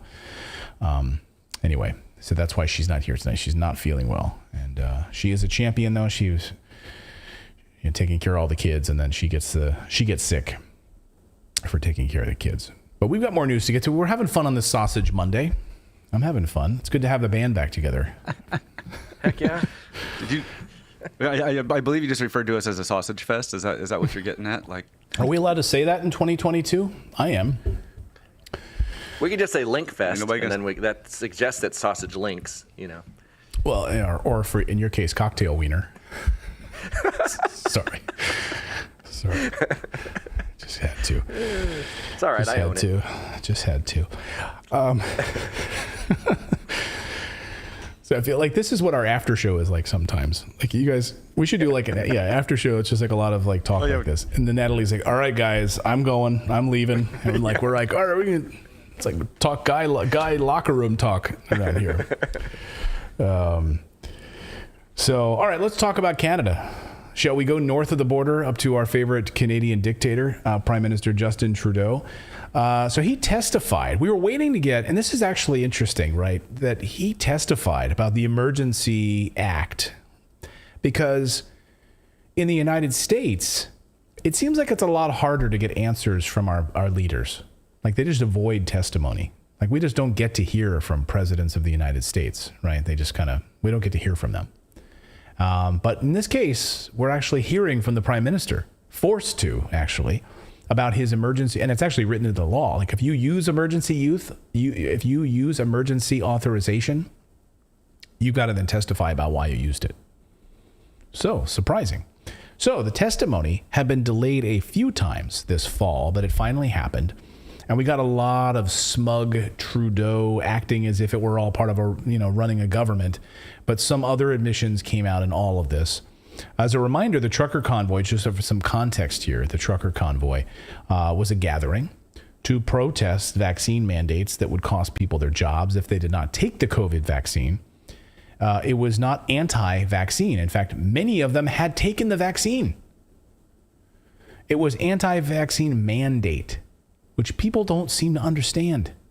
Like if you're anti-mandate, people start calling you like an anti-vaxxer. No, we just don't want you to tell us what to do with our body and then lock us down if we don't listen, to comply with your government mandate.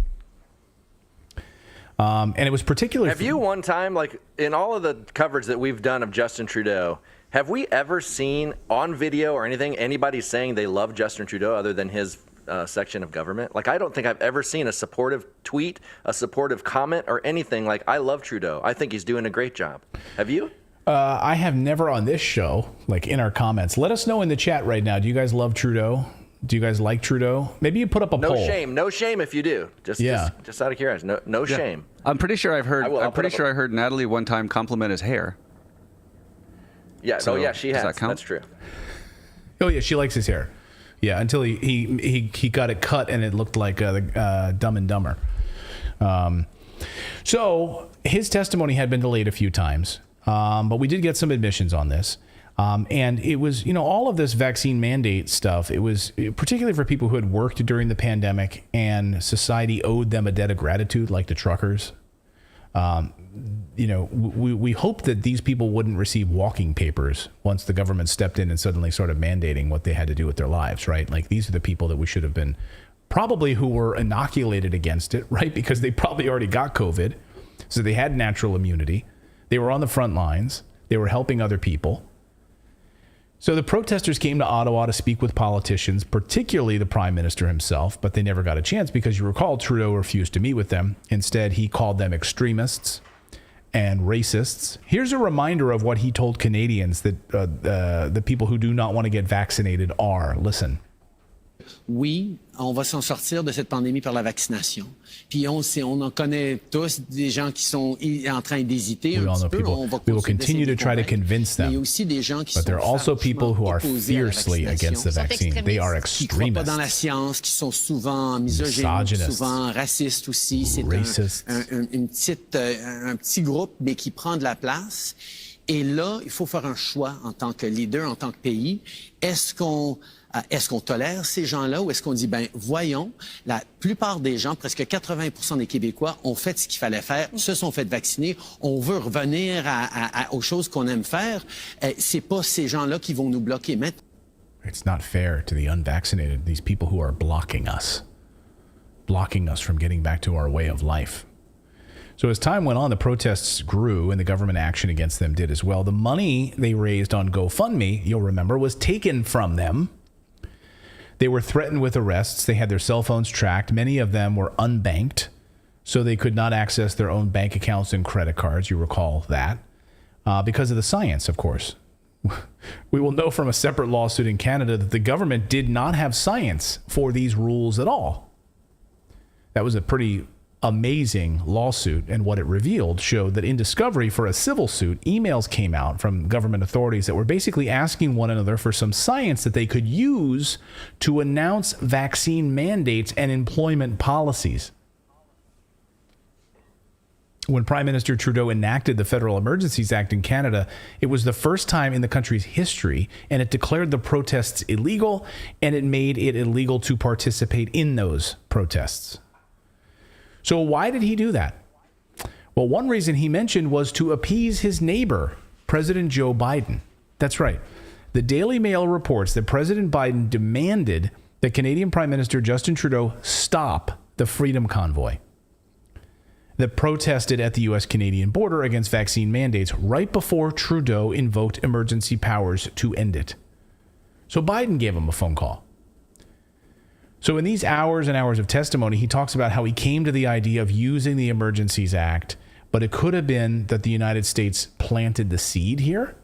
Clearly, Trudeau said that he tried to reassure U.S. President Joe Biden at the time that Canada was going to continue to be a reliable partner amid disruptions caused by border blockades. In fact, according to Politico, it wasn't just Biden, but also the Transportation Secretary, Pete Buttigieg, who got involved. Here's the headline. Washington pressed Ottawa to shut down Freedom Convoy blockades. Testimony reveals that Biden, Buttigieg, and White House advisor Brian Deese urged counterparts in Canada to resolve the crisis. And then Canadian Finance Minister Chrystia Freeland had communicated that Washington was very, very worried. This comes from her testimony last Thursday as well. She said that the White House advisor, Brian Deese, wanted daily updates. Who gives you the right? Like the Biden administration gets the right to get daily updates on your trucker convoy? They can't have Americans getting inspired by it. They can't have truckers in this country seeing something and getting some crazy idea that they're going to do the same thing. Which they did. Yeah. And of course, there was no media coverage of it at all. Freeland coordinated with Biden. So here on February 10th, Chrystia Freeland said in an email that the United States government feared all of their northeastern car plants will shut down if the truckers' convoy was not dispersed within the next 12 hours. Freeland then coordinated with Biden's top economic advisor, Deese, who complained that the blockades could cost around $2.9 billion a day in international trade. She also told the inquiry that she thought Canada was in the process of doing long-term and possibly irreparable harm to our trading relationship with the United States. The next day, Deese and Trudeau... No, first of all, they wouldn't, because we need their fuel. So, of course, that's not going to be harmed. So the next day, Deese and Trudeau's chief of staff, Brian Clow, set up a call between Biden and the prime minister. Politico reports that it was at that time that the U.S. provided Trudeau with a plan to end the convoy. So it came from the United States. Shouldn't be surprised by this at all. Trudeau's too dumb to do this on his own. He needs some other dumb people to help him in this. Trudeau's testimony seems to confirm this. In fact, in this clip, he says two interesting things. Number one, they looked into taking away truckers' operating licenses as one way to punish them. And for some reason, they found that they couldn't do that. And they were motivated by foreign investments. Number two, they were motivated by foreign investments. Watch this. And what we can work together on is I've asked our AG, our Attorney General, to look at legal ways to give police more tools and exhaust legal remedies because the police are a little shy and I can't direct them. So that's one area we can focus on. We can't take their polar licenses. We checked that. We can shut down their fuel consumption and cordon off highways. That's where we're at. And might be operator licenses. Yeah, probably not polar, but operator licenses. Let's go with that. So then you reply, first of all, they're not a legal protest. They're occupying a municipal street and are not legally parked. You shouldn't need more tools, legal tools. They're barricading the Ontario economy and doing millions of dollars of damage a day and harming people's lives. At a time we're trying to draw in investments, a whole bunch of people are looking at this and saying, we can't even clear up a protest on a bridge. Saving Canada podcast writes on our thank you for your Rumble rant over on Rumble, says, so this person says, Biden's call to Trudeau didn't plant the seed. Trudeau was preparing to use the Emergency Act before the truckers even got to Ottawa. He spent weeks trying to provoke them to violence for his excuse. So maybe not planted the seed, but couldn't figure out how to carry it out, maybe. He just needed that good cop, bad cop. He needed that Biden push to make it happen. So he goes on, in a transcript, he says, at one point, he thinks that these guys are only looking for a fight. That's what he says. And when asked about it, he says he wasn't sure the transcript was exactly right. So maybe you're right about this, like pushing for a fight. He says that this is driven by hate against liberals. This is why that the truckers wanted to move, that it was a hate against liberals. He talks a lot about saving face for both the government and the protesters, but ultimately says that having protests to change policy is very worrisome, he says. So the people should not show their will this way. Listen. You were concerned about setting a precedent where a blockade could equal a change in public policy. Is that fair?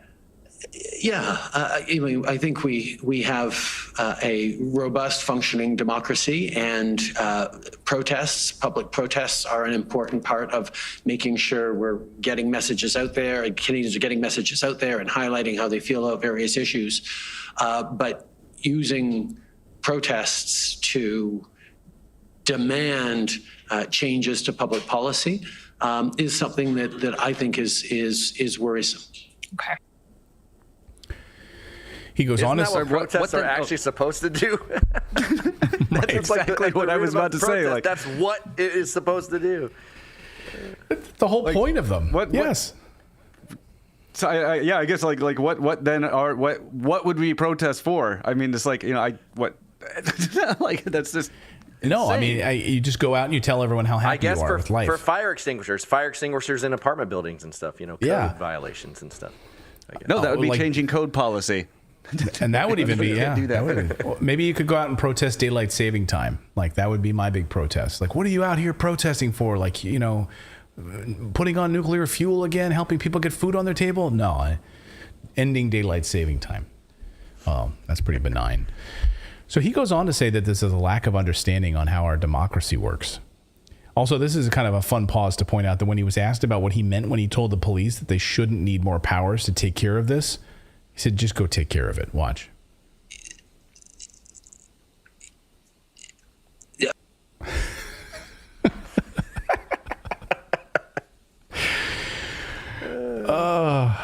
What did you... Me. Yeah, sorry. Can you explain? Can you replay that again, Philip? What did you mean when you told police that they shouldn't need more powers to take care of this? Just go and take care of it. Here was his answer. Yeah. No, I love the thing the audience can't see is that was labeled by Clayton as Trudeau frog. Trudeau frog. Well, our poll is up to 3,500 votes. Do you like Justin Trudeau? And we've got 3% that do and 97% that do not. So the 3% of our viewers do like Justin. So someone in our chat said those 3% must have mispressed the button, mistyped, misclicked. I don't know. Maybe he's got some, through anonymity. Unless there could be another Justin Trudeau in Canada that we don't know about, a nice Trudeau. Right. And they There's some other random person. Yeah. There's some other random person. Hey, this is a great opportunity. Hey, look, honey, they're doing a poll about our son. Yeah, we like our son, don't we? He's not the prime minister, but he's a good boy. He plays hockey, So this is a good opportunity to tell you about our community. So we've got a great community. You can when you go over to sign up for our newsletter, right there on the right-hand side of the screen, you can become a VIP, a Rebel, a VIP, a Redacted Rebel VIP, and you can join the rebellion and become a rebel here. And our goal by the end of the year was to hit, 3,500 rebels, and I don't know where we are right now. We're getting close, but my birthday is December 31st.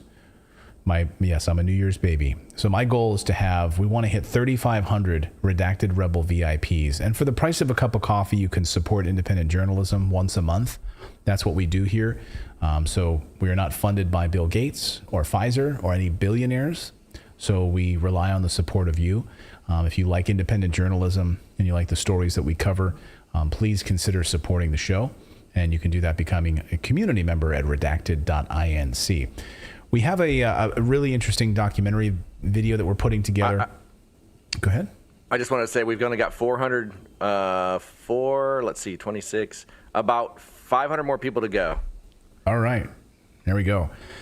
So some of the content, we were working on, we were able to send journalist Dan Cohen for Redacted to Haiti, to Port-au-Prince, Haiti. Did an amazing job for us here at Redacted. We have a full documentary piece that's going to be published here on Redacted very, very, very, very soon on the very latest in Haiti and the uprising there, as well as the U.S. invasion of that island country. So we're going to be reporting on that. Again, our ability to be able to hire independent journalists and have them do amazing journalism here is all in thanks to you. So thank you for your support here of the channel. We really, really appreciate it. And yes, Natalie wants to point out that she labeled that video frog. So she was the frog labeler. Yes. Yes. So and Natalie's watching right now. So everyone, can you just wish her well? If she's in the chat right now, just wish her well to get better. And hopefully she gets her strength back, because tomorrow we have to go to the kids' school and they've got a good Christmas performance. And so we need her to feel healthy to be able to go do that. And also to be back for the live show tomorrow here on the show on Redacted. All right, let's talk about Dr. Fauci. So Dr. Fauci may have given his final COVID press conference, which I'm sure you all watched with rapt attention the other day, before he sails off into the sunset as the highest paid government employee right now. I think of all time, he's the highest paid government employee of all time, Dr. Fauci is. And, you know, he's still talking, though, partially under oath during a deposition and partially on television running his mouth. First, his deposition. On Wednesday, Missouri Attorney General Eric Schmidt, along with Louisiana Attorney General Jeff Landry, deposed Fauci. Now, we were watching this very, very closely. The Gateway Pundit has done an amazing job on this. Jim Hoft and the team over there, they should get medals of freedom for their coverage of this. They're that amazing. This was all part of a lawsuit to determine what level of collusion there was between the Biden administration, Dr. Fauci, big tech companies, censoring content, telling them what to promote, what not to promote, all of it, making phone calls. Hey, Zuckerberg, do this, do that. What kind of stuff to push, what kind of stuff to hide, suppress, like, you know, monoclonal antibodies and other naturally occurring remedies. Or stuff that had been tried and true for many, many decades that were suddenly suppressed and hidden from the American people. Censoring voices, speaking out against vaccine mandates. Like, what was Dr. Fauci involved with? What was the Biden administration involved with as it relates to big tech? So he was deposed. And we already know from investigative reports from Dr. Peter McCullough, John Leake, who've written an amazing book, by the way. I encourage you all to read it. And you should all check out my full interview with Dr. Peter McCullough and John Leake on their book about COVID. It's an unbelievable piece of investigative journalism. Really, really amazing about the silencing and how it was so incredibly strong, suppressing any long-proving medications and alternative medicine treatments like monoclonal antibodies, treatments, etc. So Fauci was deposed. Well, Peter actually mentioned that was one of his favorite interviews to do, didn't you say? Like because he was able to yes. say what he wanted. Yeah, he got to like actually speak on our interview, like he and John. So we spoke for about an hour, and you can find it on Rumble. We couldn't even post it on YouTube, so it's on our Rumble channel. If you go to rumble.com/redacted and check out our interview with Dr. Peter McCullough. So because of that, because of their journalism and because of the journalism of a few other great journalists out there who are covering this story, to much, much personal reputational damage, by the way, Fauci was deposed on Wednesday, and the Gateway Pundit's Jim Hoft, who has been banned from Twitter, right? Like these guys who cover this story get banned, blocked, maligned, reputationally destroyed, when we should be holding these people up as heroes. So Jim Hoft and attorney John Burns were present at the deposition. They tracked all of the questions and answers for 7 hours. Can you imagine sitting there listening to Dr. Fauci for 7 hours, tracking every word he says? Now, the thing is, he's under oath during a deposition. So he's got to tell the truth here. And the thing is with a deposition, then, of course, it can be used against him later because now it's public. Like you said under this deposition in this lawsuit 3 years ago. Here it is, your sworn testimony. They're national heroes for covering this. They sat there for 7 hours and listened to Fauci. So what did we learn during this deposition? Well, we learned a lot, actually. One of the big pieces, though, shows us where Fauci got his inspiration for these draconian lockdowns. China. We learned that Fauci sent his longtime partner, Clifford Lane, to China in February to assess the situation. Lane was over the moon about the strict Chinese measures and pushed the idea on Dr. Fauci, on Dr. Fauci, who didn't question anything and went along with it. So here is from the deposition. I'm going to read from the deposition now. From John Sauer. So Mr. Lane, after returning from the trip, said the Chinese were managing this in a very structured, organized way. Is that correct? Did you discuss Mr. Lane's experience on the trip with him when he got back from the World Health Organization trip? By the way, it was a WHO trip. That should tell you all you need to know right there. So Dr. Fauci responds. The answer is, I did. Dr. Lane was very impressed about how a clinical public health standpoint, the Chinese were handling the isolation, the contact tracing, the building of facilities to take care of people. And that's what I believed he meant when he said they were managing this in a very structured, organized way. Sauer says, oh, so he drew the conclusion that there might have to be extreme, in his word, measures to mandate social distancing to bring the outbreak under control. Is that correct? Fauci, that's what this is implying. Yes.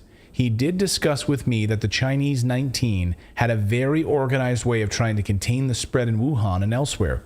He didn't get a chance to go to Wuhan, but he was in Beijing, and I believe other cities, at least Beijing, and he mentioned that they had a very organized and well-regimented way of handling this outbreak, end quote. Whoa. Now, Chinese 19, that's very racist. Trump called it the Wuhan virus. That is very racist to call it the China 19. The China 19 virus? Yeah. Come on now. What's with the China double standards?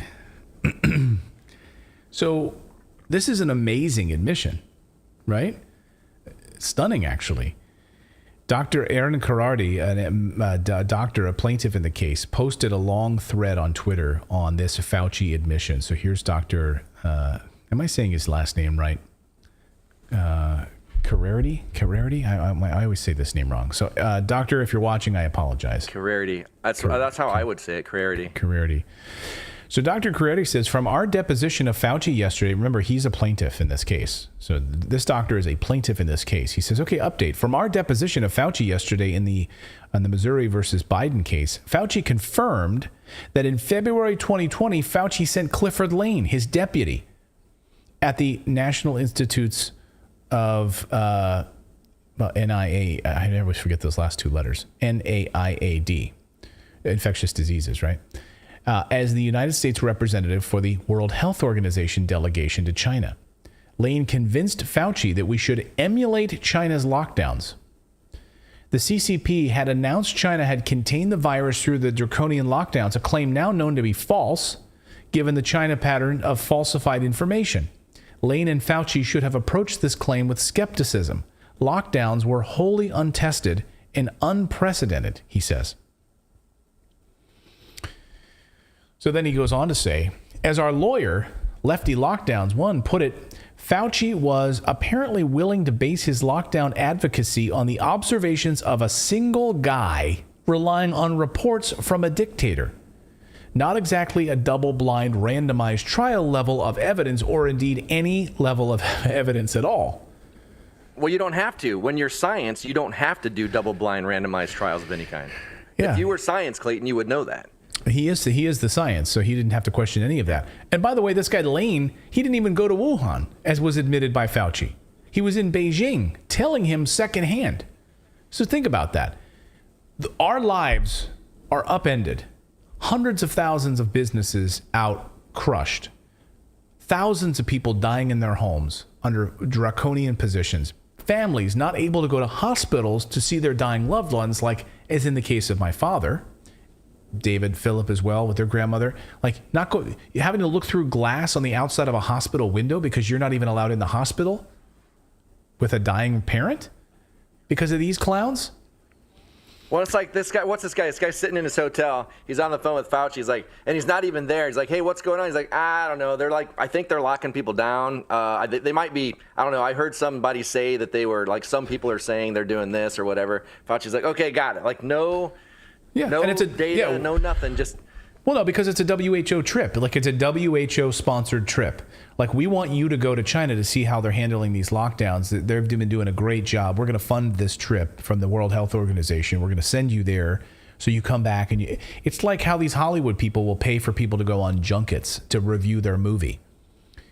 I remember a few years, just as an example, I know this is an aside, but like in Iceland, remember that there was like a Jake Gyllenhaal movie about the end of the world, and they filmed a lot of it in Iceland. It was like this like ice movie that like the whole world was in ice or something. I don't know what it was. Yeah, New York was like an ice scape. Yeah.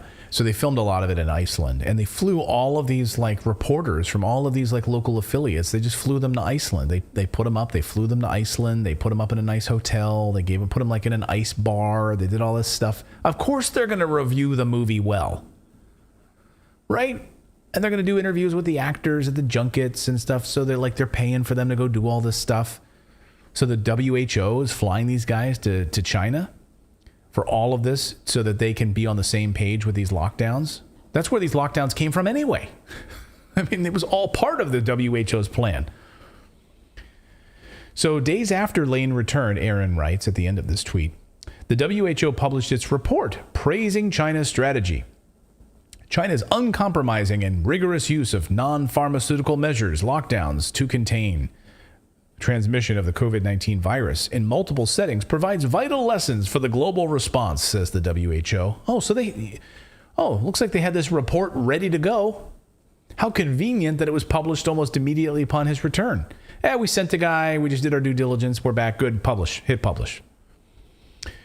What's weird is, though, that I could have sworn that Fauci told us that he never pushed for lockdowns at all, that he had nothing to do with it, and he wants to remind all of us that he didn't push for lockdowns. Remember this? You had said a number of times, Doctor, on this show as well, that your response to COVID might not have been perfect, but it was in the times and the fast moments in which you lived and were making those decisions. So looking back at some of those decisions, including masks, you were first opposed to them, then you embraced them, the severity of the epidemic itself and completely shutting down virtually the entire American economy. Do you regret particularly the last one, the shutdown, the sweeping shutdown that some said made things worse? No, I don't, Neil. And in fact, I think we need to make sure that your listeners understand I didn't shut down anything. There was a lot of consideration among the White House task force that we were reaching a point where the hospitals, such as in New York City and other places, were being strained to the point of practically being overwhelmed. And when Dr. Birx and I came with the proposal that we take 15 days to essentially get to the point where we slow, if not shut some things down, not completely, and the record will show that you're lying. That's what the record will show. That's what it'll show. So we recommended a 15-day lockdown, but I didn't do anything to shut anything down. And it was because of the advice of going to China where we got this idea in the first place. And we really and that's because we had to flatten the curve. 15 days to flatten the curve. Yeah. 15 days to flatten the curve. So, of course, he later admitted that the lockdowns were a great plan to get everyone vaccinated. That was always part of the plan. It wasn't really about slowing anything down. And if you really wanted to slow down what was happening in the hospitals, you would have paid attention to doctors like Dr. Peter McCullough, right, who actually had their own I want to say cocktail, their own protocol that they had come up with at Baylor and had shown that in their treating of patients, were able to get people away from respirators, not even going to the hospital, and getting on respirators. Getting on a respirator ended up being a death sentence. And the way that you force that on people, the way that ended up being worse is by putting people under lockdowns in closed quarters. Well, of course, I was talking about this. On Locals is the fact that, like, they're saying that their excuse for all this is the data kept changing, the science kept changing. But like you and I both know, the people that we followed from the beginning, none of them know what they were saying changed. It's just that the science, the so-called science that was moving all around, came back to where they were from the very beginning. Right. Well, like we just saw in Canada, right? Like Justin Trudeau, they're like, hey, can you guys give us any science that shows that this is necessary? It's like, no, the science hasn't changed. We can't We can't give you any science to show that there's a mandate needed for vaccines. Like, we can't. Well, and the releasing of the Pfizer documents made that even harder for them to do. Right, yeah. Like, if those would have been hidden, they probably could have got away with it a bit more. Oh, and they tried to, of course, as we know, right? Mm-hmm. The goal was to have those court documents, those files sealed for 75 years, so we wouldn't get to see them. We'd all be dead by then. So, of course, Dr. Fauci was lying in that last clip. He later admitted that lockdowns were a great plan to get everyone vaccinated. We use lockdowns as a tool to vaccinate people. Watch. But lockdown has its consequences. You use lockdowns to get people vaccinated so that when you open up, you won't have a surge of infections because you're dealing with an immunologically naive population to the virus because they've not really been exposed because of the lockdown. Yeah, so you use the lockdown as a cudgel, right? That's the purpose. You use it as a cudgel, and you force people to get vaccinated. As Jim Hoft puts it, and I think he puts it very well, Fauci stripped Americans of their constitutional rights based on highly suspect results by the Chinese. He admitted this, and this is what he did. He stripped Americans of their constitutional rights. And then on CBS, so he's not done talking. So he did this deposition, and then he finishes this press conference last week, and you think, this guy, go away. We don't want to hear from you again. And then CBS has the audacity to put this liar on the air again this weekend. They can't get enough of this guy. The anchor wanted to know about the origins of COVID and why we don't know. Now, you'll recall, this was the same question that was thrown at him last week before Thanksgiving by that reporter from Africa who got shut down and yelled at by Jean-Pierre, the White House press secretary. How dare you ask that question of him? He's like, he is the head of the infectious diseases agency here. Like, he's the guy to know. He was funding this.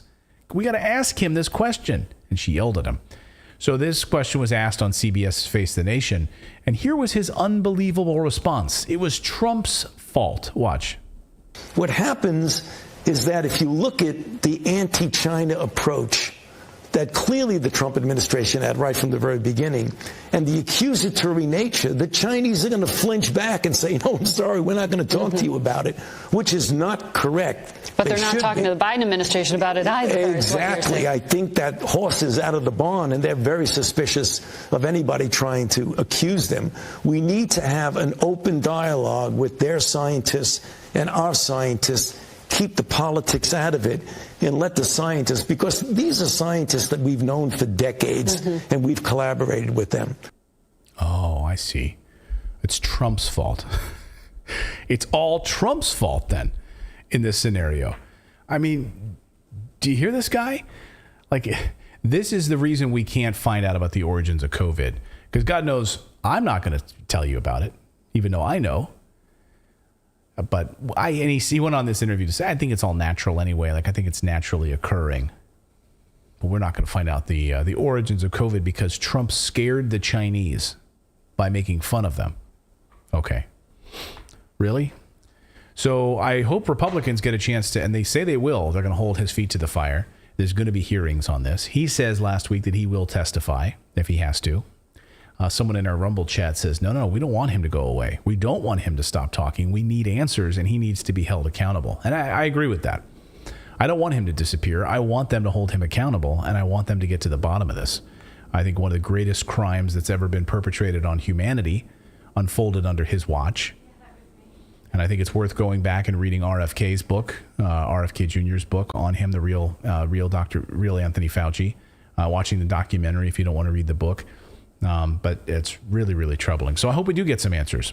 I hope the Republicans have enough balls to actually get them up on the stand and get some clear answers on this. So I want to tell you before we get out of here. We got a new store. Hey, just in time for Christmas, we got our store up and running. And you can check out the new storefront at redactedstore.com. Redactedstore.com. You can help support independent journalism by checking out some of our cool merch, some new mugs, some new hats, our new redacted hats. I saw a bunch of people ordering stuff, so thank you very much. Really, really appreciate it. We got our new hoodies as well. The new redacted. We've got the gray, the faded gray hat. The redacted. There it is. That one down the bottom. I love that one. But I love the black one up on the left too.